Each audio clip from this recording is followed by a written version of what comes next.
Gawa naman tayo ng chocolate smoothie using peanut butter, cacao, banana, dates, spinach. Siyempre kasama lagi ang collagen peptides natin. Unahin natin ang 1 cup ng spinach, isang banana, slice natin. 3 dates na wala ng buto.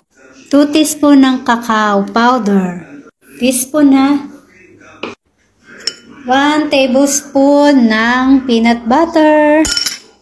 1 tablespoon ng syempre collagen peptides.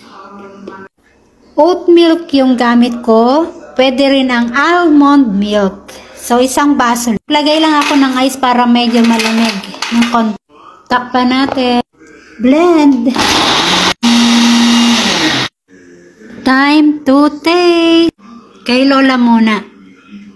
Konti lang. And sa akin.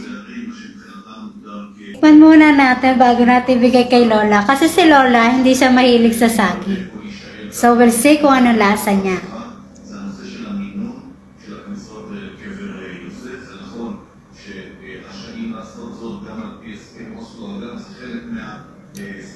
Ang sarap. Para siyang mocha. Medyo matamis kasi 3 yung nalagay kong dates.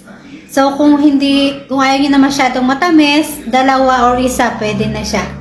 So, susunod, 1 na lang siguro yung ilalagay ko. Ang sarap. Lakay.